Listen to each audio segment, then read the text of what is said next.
Welcome to Conspiracy Deconstructed. Great to be here. Today, we are really getting into something quite deep.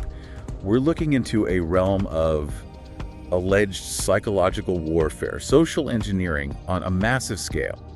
We're going straight into an investigation of this, relatively obscure British research organization. That's right. But according to some really far-reaching theories we've looked at, it's accused of being nothing less than the World Center for Mass Brainwashing and Social Engineering Activities. It's a huge claim. We're talking about the Tavistock Institute for Human Relations. Exact. And the stories around it, they're just vast. They suggest this secretive hub orchestrated, basically everything from the 60s, like drug rock counterculture. The whole cultural revolution. Right up to modern global crises. And it's all supposed to be part of this massive, ongoing psychological warfare project against, everyone. And the ultimate goal, as the theory's proponents lay it out, isn't just, political power. It's aimed at fundamentally changing human nature itself. That's the core of it. They claim the goal is the complete extirpation of mankind's inner sense of identity, and then creating some kind of synthetic pseudo-soul. Which then paves the way for a new kind of totalitarian world order, one where servitude isn't just forced, it's accepted, maybe even welcomed. It's chilling stuff. Absolutely. So our mission today, I think, is really crucial for anyone listening who wants to be well-informed. We need to carefully unpack these specific, detailed claims. Yeah, piece by piece. We'll look closely at the so-called evidence. They cite these organizational charts that supposedly link Tavistock to the CIA, to the Beatles, believe it or not. And major media empires, too. Exactly. And then, most importantly, we need to dissect the reality. What is the Tavistock Institute, actually? We need to look at how its complex academic jargon, its specialized research after the war, how that became sort of the perfect fuel for this global paranoia, the alleged blueprint for mass manipulation. Okay, let's start right there, with the conspiracy theory itself. In its most potent, unvarnished form, straight from the source material we've got. Lay it out. The theory basically says that the Tavistock Institute for Human Relations, starting from pretty humble beginnings at Wellington House, systematically grew. Methodically. Yes, methodically grew into this sophisticated global machine designed to shape the destiny of the entire planet. And the key argument is that what looks like global decline, economic, moral, cultural, it's not just happening randomly. No, it's a deliberately induced social crisis. That's the phrase they use. And this crisis, they claim, isn't just chaos for its own sake. It serves a very specific psychological purpose. Which is? The ultimate goal is to force a fundamental change in mankind's self-image.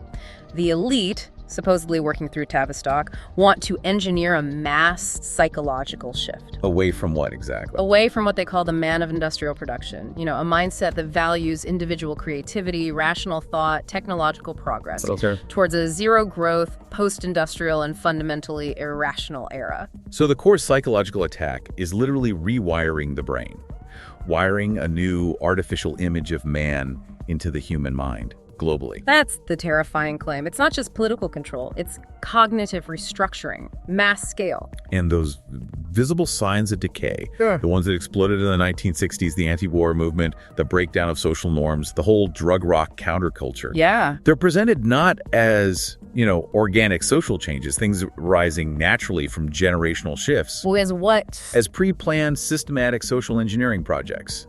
Deliberate. Exactly.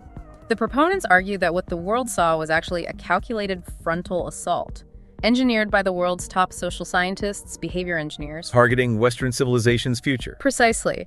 And the result, they argue, was the collapse of national moral purpose, replaced by a kind of surrender to morally indifferent irrationality, hedonism. And the source material is explicit. These projects were aimed at destroying the very idea of the nation-state republic. Which the global oligarchy apparently views as its axiomatic philosophical enemy. That phrase, axiomatic philosophical enemy, it's loaded. What do the theorists really mean by targeting the nation-state? Is it just about getting rid of borders? Oh, it goes much deeper than that. For these theorists, the concept of a sovereign, constitutional nation-state, especially the American model, is philosophically opposed to global control. Why? Because it puts sovereignty in the individual and encourages rational technological progress. So Tavistock's goal, then, is to undermine the rational foundation of that kind of society. Exactly. If you can drive the population towards irrationality, drug use, dependency on fantasy, they lose the cognitive ability to defend their own self-governance. It's an attack on the mindset itself, the mindset of industrial democratic freedom. That's the argument, a psychological undermining. Okay, so given the sheer scale and, frankly, terrifying nature of these alleged plans, we have to ask, where did these architects, this doctrine, actually come from? Right, the origin story. Let's trace it back. And that takes us straight into the history books, specifically World War II. That's where the roots of this alleged conspiracy are supposedly found. Indeed. The theory claims that during World War II, Tavistock wasn't just a clinic, it was the operational headquarters for the British Army's Psychological Warfare Bureau. And crucially, they supposedly operated through the Special Operations Executive, the SOE. That's right. For listeners maybe not familiar, the SOE was Churchill's secret army, right? Espionage, sabotage, reconnaissance in occupied Europe and beyond. Very cloak and dagger. Very. And according to this theory, Tavistock, working through the SOE, allegedly dictated psychological warfare policy methods directly to the U.S. Armed Forces. So that establishes the foundation, the secret link between Tavistock, British intelligence, and U.S. military psychology, setting things up for post-war application. That's the narrative. It creates this foundational nexus, this secret channel, ready to be repurposed after the war. And the central figure they point to, the architect, the grand master of this psy-war counterinsurgency, is Brigadier General Dr. John Rawlings Rees. His 1945 book, The Shaping of Psychiatry by War, is held up as the key document, isn't it? The ideological source, the manifesto for this whole social engineering scheme. That's exactly how it's presented, the foundational text. So what was it in that book specifically that alarmed the proponents of this theory so much? What did Rees actually advocate? Well, Rees's ideas, as described in the theory, were frankly alarming. He called for developing psychiatric shock troops. Shock troops, to do what? To attack social problems. But crucially, it wasn't just about treating soldiers with shell shock.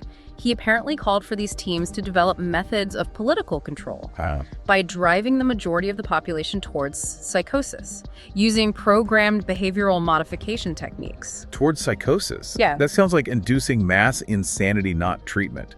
What could possibly be the practical purpose of that? Well, according to the theory, the ultimate purpose was intensely political and economic. To make the population completely submissive, dependent under the new post-World War II global economic order that was emerging.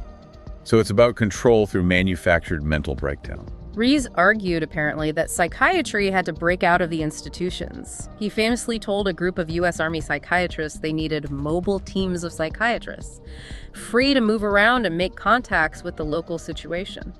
Which the theory interprets as the blueprint for mass, invasive social engineering, going out into society to reshape it. Precisely, not just waiting for patients to come to them. So the war ends, and this alleged cabal needs to formalize its structure, move into the civilian world. That's right. The theory tracks this immediately. In 1946, the Rees Tavistock group supposedly formalized their connection with the powerful Rockefeller family. Through a document they call the Rockefeller Memorandum. Yes. The claim is the Rockefeller Foundation, which had already been funding Tavistock members since the 1930s, essentially absorbed or endorsed this methodology. And that's when the Tavistock Clinic transformed into the Tavistock Institute of Human Relations. Correct. And its new focus, operation research. Transitioning that psychological warfare doctrine from wartime necessity into this seemingly harmless civilian organization, focused now on domestic and global control via social psychology. This is absolutely crucial for the theory's plausibility. The Institute became this integrated network of centers for applied social psychology, masking its military roots under academic research and organizational consulting. The perfect operational cover, plausible deniability built in. Now, the theory also heavily relies on the work of another key figure for the methodology, Kurt Lewin, co-founder of MIT's Research Center for Group Dynamics, another node in this alleged network. Yes, Lewin is central. Why? Because his research was all about group dynamics, a field that really took off right after the mid-1940s. And what's the conspiratorial take on Lewin's work? Proponents claim Lewin was specifically tasked with using small group self-brainwashing techniques, the goal, to establish a new, incredibly efficient form of fascist dictatorship. But one that looked democratic. Exactly. A regime with the superficial appearance of democracy. That's the key. That seems like the central paradox of the whole theory. Dictatorship without the obvious terror, without the jackboots. How could a system built on internal paranoia and competition look democratic? Wouldn't it just fall apart? Well, Lewin's alleged insight, according to these sources, was that you could eliminate the need for a visible, centralized force, the classic Nazi model, Ow! by decentralizing control, creating these small, self-administering community groups, essentially fascist structures at the micro level. And individuals in these groups would get their sense of self-worth, their identity, from influencing those immediately around them, their peers, not some distant government. So the individual becomes responsible for policing themselves and policing others within the group. Precisely. And the mechanism for control, the theory states, was deliberately fostering internal division and paranoia, often kicked off by an external facilitator or consultant. How would they do that? The technique allegedly involved setting these groups against each other, intense competition, and deliberately splitting groups internally using existing societal friction points, sex, race, income, politics, whatever works. Which ramps up the paranoia. Driving the group members towards what the source material calls semi-psychosis. And this internal conflict forces a kind of cognitive shift, where the individual finds that only their own paranoia aligns with this messed up, conflicting environment. Exactly, creating a self-policing social order, where fascism isn't imposed from above, but emerges from below, desired in the paranoid dreams of the I'd. That's the quote. It's a really dense explanation. But the takeaway seems to be, Tavistock provided the methods to make people distrust and compete with each other so effectively that they actually invite external control just to stop the chaos. That is the ultimate conclusion presented. Using deep psychological concepts, peer pressure, the need to belong to basically invert democracy, achieve control not through force, but through engineered societal breakdown and a form of consent manufactured from that breakdown. Okay, so we've laid out the origins, the alleged doctrine. Now let's shift gears and look at the tangible claims, the specific evidence proponents use to prove Tavistock's global reach and its insidious influence. Right, the believer's case. What do they actually point to? We need to examine the details that show up in their organizational charts, their analysis of history and culture. And this case is really built on connecting the dots, isn't it? Linking that post-war psychological research to these massive cultural shifts that happen over the next few decades. Absolutely. Let's start with evidence piece 1, the Beatles and cultural warfare. Yes, the Beatles. Often cited. For many theorists, they're Exhibit A. The argument is that this wasn't just some popular band that emerged organically. No. It was a planned social engineering project designed specifically to systematically break down the American nuclear family, traditional Western values. A deliberate attack. So the music itself, the whole counterculture revolution that followed drugs, sex, rock and roll, that's seen as a form of cultural warfare, aimed at America's youth. That's exactly the claim. Launched in earnest, they say, around 1967, using open-air rock festivals as the staging grounds for mass psychological conditioning. Wow. And do they offer specific proof for this link, especially the counterculture and intelligence connection? Yes, they focus heavily on the distribution of hallucinogenic drugs. We see repeated references to Beatles-promoted blue microdot LSD-25. Distributed freely at concerts. Allegedly, yes. And the claim is staggering. 50 million attendees supposedly became unwitting messengers, carriers of this new drug culture, effectively turning them into unsuspecting agents in this planned psychological war. The sheer speed and scale of the counterculture spread is presented as proof, right? It couldn't possibly have been organic. Correct. The documents argue it must have been a cleverly hidden conspiracy, designed to drain the U.S. of its commitment to science, technology, progress, and replace it with hedonism, escapism. So Tavistock provided the psychological blueprint, and the musicians, knowingly or unknowingly, were the delivery system. That's the narrative. Okay. Evidence piece 2, the direct links to psychological warfare and intelligence, the CIA-MI6 nexus. This is where Tavistock is explicitly tied to government mind control operations, like Project Bluebird, MK Ultra. The idea is Tavistock provided the core methodology. And this gets into some pretty strange territory, even linking it to occultism and espionage. Right.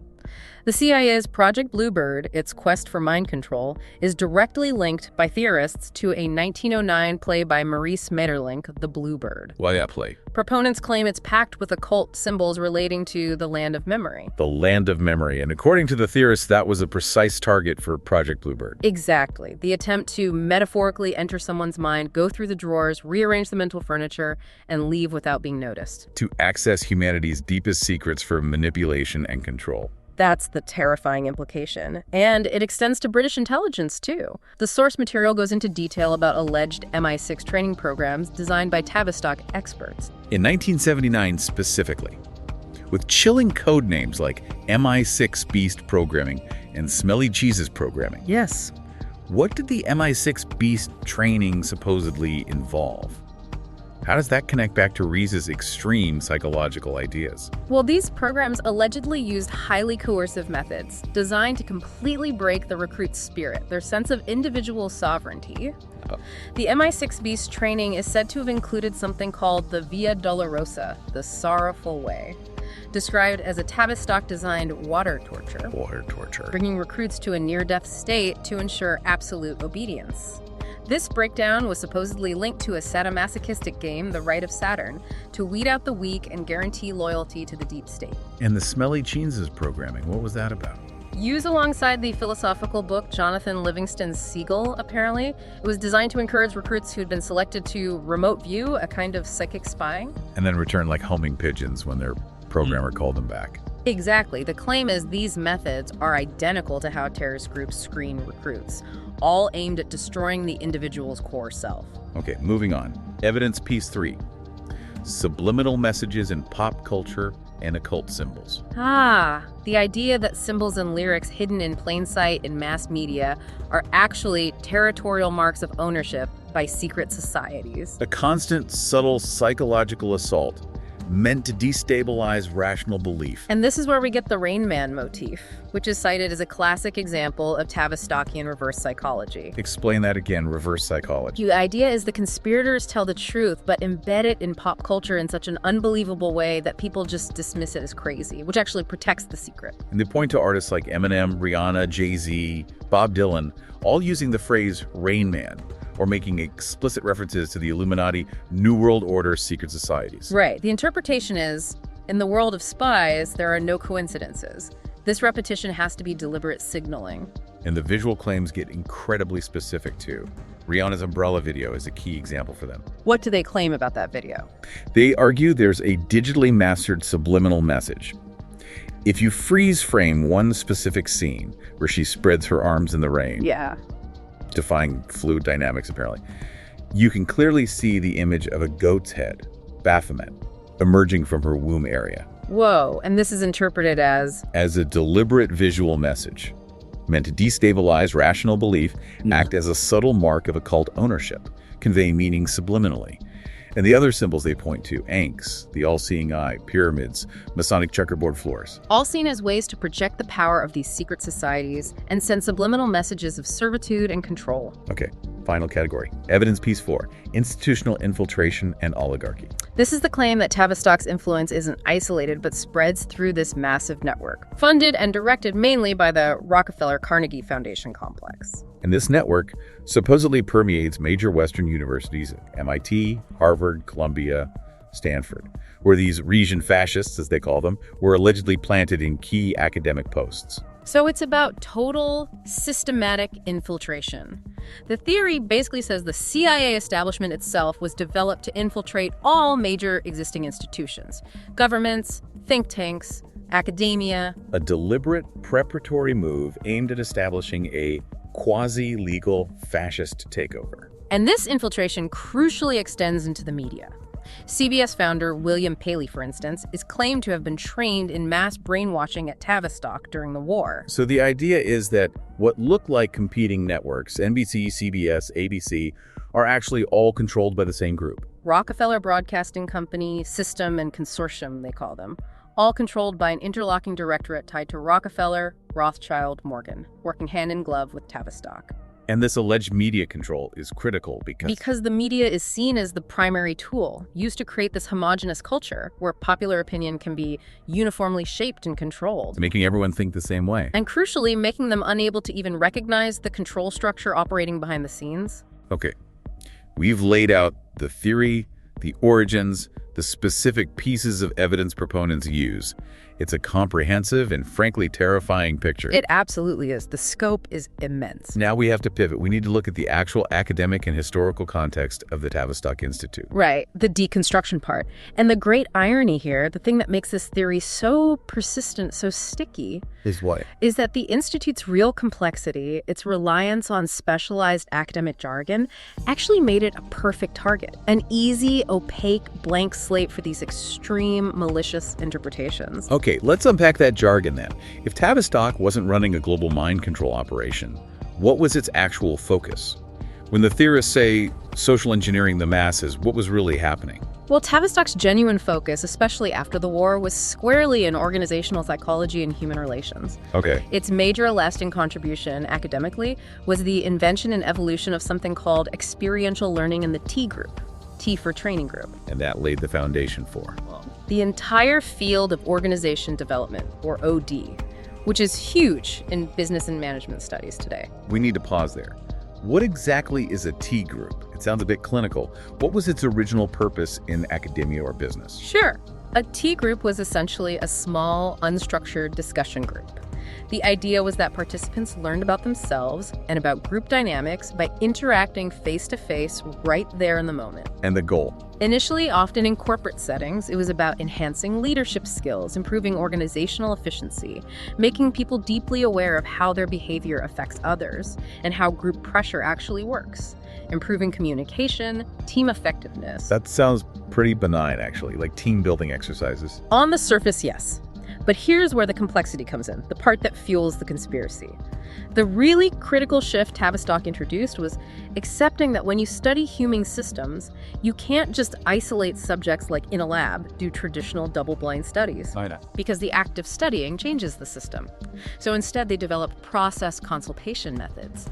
This required involving the subjects, students, employees, clients directly in the research or the problem-solving activity itself. The client helps define and solve their own organizational problems. It shifts the power dynamic. Ah, okay. Oh. I can see the immediate leap the conspiracy theory makes now. Right. The academics talk about systems theory, organizational efficiency, jargon like socio-technical returns. The conspiracy translates process consultation directly into social engineering the masses. And the T group becomes small group brainwashing. Exactly. The sophisticated, often dense language about group dynamics, systemic analysis. It provides this perfect blank slate. It's easy to assume malicious intent when a language is obscure. It really is. When you read an academic paper discussing, say, how to subtly shift group norms to improve teamwork, it's not a huge leap for a suspicious mind to translate that into how to manufacture consent for sinister purposes. Right. For instance, the theory claims teamwork itself is a psychological trick, used to control brilliant individuals through peer pressure. How does that claim relate back to actual Tavistock research? Well, that interpretation stems directly from Tavistock's real-world research into group therapy and group dynamics. Researchers genuinely observed that a skilled group leader could potentially manipulate a member. Oh. Not by being overtly authoritarian, but by subtly manipulating the other members. Through suggestion, framing the discussion, shifting the group's focus. And the psychological observation itself is real. Oh, absolutely. Yeah. An individual, if they perceive the entire group environment turning against them, might well internalize that rejection. They might forfeit their own intellectual stance just to regain acceptance and belonging. That's a known dynamic. So the conspiracy takes that valid psychological observation And presents it as the primary, deliberately weaponized tool for creating this self-policing fascist social order. It's a massive leap from observing a dynamic to claiming it's part of a global malicious plan. Okay. What about the cabal? The interlocking directorates, Rockefeller, Carnegie, MIT, presented it as proof of this fascist takeover attempt after the war. The money trail is real, isn't it? The funding connections are undeniable, yes. It's essential, though, to understand the context. After World War II, huge global philanthropic foundations like Rockefeller and Carnegie were major players in rebuilding Europe and funding social science research worldwide. It was a massive undertaking. So the source material itself confirms legitimate academic work was happening at these places, funded by these foundations. Yes. Focusing on things like the relationship between the individual and the organization. For example, when researchers like Edgar Schein tracked attitude and value changes in MIT master's students over years, as our source material mentions. They were studying Organizational coercion, socialization processes, how people adapt to large corporate or institutional cultures. This sounds much less like a secret cabal plotting world domination. and more like early sociology and psychology trying to understand the rise of massive corporations and the changing nature of work. Precisely. They were grappling with the shift from manual labor to conceptual knowledge-based work, accelerated by IT. Now, were the elite financial interests, Rockefeller, for instance, interested in the practical applications of Tavistockian principles? For social organization and control. Absolutely, especially within the labor movement, within large corporations. They wanted to maximize efficiency, minimize conflict, manage workers effectively. That interest in control, efficiency, and managing human resources provides the circumstantial fuel for the conspiracy narrative. So they were seeking control for profit and efficiency, maybe, but not necessarily aiming to destroy the human soul, though the methods might look similar from the outside. That's a much more nuanced and likely interpretation of the historical links. The intent is where the conspiracy theory makes its biggest leap. Okay, let's tackle the most explosive cultural claim. Tavistock's alleged direct role in launching the drug counterculture, specifically with LSD. Right. The smoking gun for this often hinges on one specific connection. R. Nevitt Sanford. Who was he again? Sanford was a director of the very influential Authoritarian Personality Project, and he wrote the foreword to a book called Utopiates, The Use and Users of LSD-25. And crucially. Crucially, that book was published by Tavistock Publications in 1965. Okay, so that's a direct link. The Institute's publishing arm releasing a book promoting LSD use right when the drug was hitting the counterculture mainstream. Yes. For proponents, this publishing link is the smoking gun. And there's more circumstantial connection. Sanford headed the Stanford University Institute for the Study of Human Problems. Stanford. Yeah. Where MKUltra experiments were happening. Exactly. He was professionally and geographically close to the heart of where MKUltra experiments with LSD were being conducted. Now, this isn't proof that Tavistock invented the Beatles or orchestrated the whole counterculture, but it does show the Institute's direct proximity to and its publishing arm's support for the academic and psychological research into psychedelics, research that undoubtedly fueled the counterculture. And that proximity is all the conspiracy theorists need to connect the dots, isn't it? It allows them to build the narrative. If the CIA's MKUltra was weaponizing LSD for mind control, and Tavistock was publishing books supporting LSD use, then Tavistock must be the intellectual wing of the plot, using pharmacology to break down the cognitive defenses of the youth. they weave Aldous Huxley into this narrative too, right? His idea of a dictatorship without tears, achieved through chemically induced happiness. Yeah. So the connection, even if just through publishing, provides the structural support for that claim of deliberate cultural sabotage.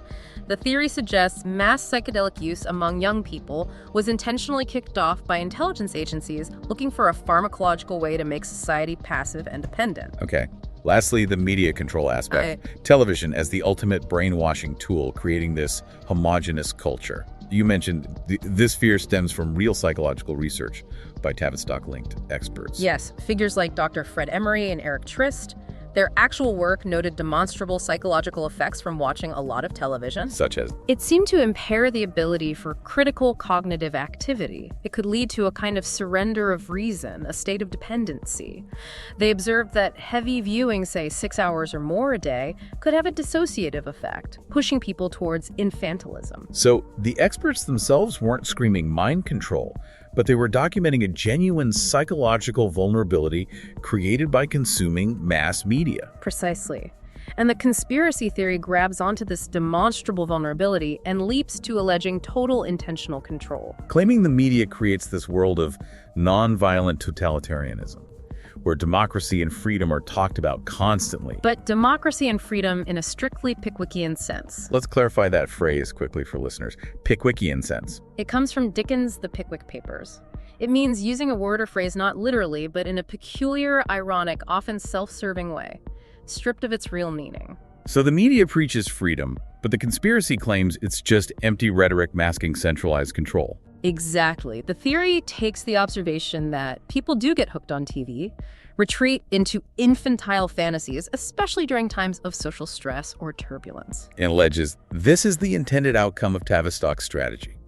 Keep the population perpetually dependent, infantile, distracted by endless entertainment. Making them docile and controllable. Okay, we've really dissected the claims, looked at the actual academic context, the historical links. It's complex. It is. But the theory persists. It gains new followers. Why? Why does this narrative, with its mix of real institutional connections and these huge speculative leaps about culture and intent, why does it resonate so deeply with people? That's maybe the most important question. It seems to offer a powerful story of control in a world that feels increasingly chaotic, right? I think that's key. It addresses a really fundamental human need, the search for order, for causation, in what feels like a random, chaotic world. When people face huge, complex global problems, economic collapse, moral shifts, political turmoil, it's honestly cognitively taxing to accept that maybe these things are the result of countless uncoordinated mistakes, incompetence, or just complex emergent phenomena with no single cause. So the theory provides a simpler answer. A single, intelligent, hidden source, the omnipresent center, responsible for all the chaos. Exactly. It swaps that messy, uncomfortable chaos for the, in some ways, comforting idea that we are simply subjugated, culled, and a dehumanized crop of slaves. Comforting? How is that comforting? Because it means we're fighting against this combined effort of the most brilliant people in history. It removes the burden of personal or collective failure. If society's falling apart, it's not our fault or because of complex factors we can't grasp. We're just victims of a super efficient, superior enemy. And that transforms the individual's role, doesn't it? From passive observer to what? To an active participant in this grand, hidden struggle. It taps into the appeal of secret knowledge. Believing this theory transforms you from a confused victim into an insurgent voice, someone who's seen through the matrix, broken the common delusion. The theory promises to open the doors of perception into another world where everything is meaningful names, symbols, song lyrics, geography. It's all part of a hidden, ritualistic plan. And that feeling of having special insight provides a powerful sense of superiority over the, what was the phrase, the docile collections of tamed human cattle. That's the kind of language used in the source material, yes. It distinguishes the believer from the non-believer. You go from being a sheep to being a sophisticated decoder of reality. And this feeling of superiority is crucial because it validates your anxiety, maybe. If you feel paranoid or worried about the world, the theory says, you're not crazy, you're insightful, you see the hidden truth. Precisely. Your anxiety isn't a pathology, it's proof of your awareness. Rational, hard-earned insight. Let's look back to that dictatorship without tears idea, because that feels like the most insidious part of the theory's appeal. It explains why people might seem to embrace their own problems, their own demoralization. Right.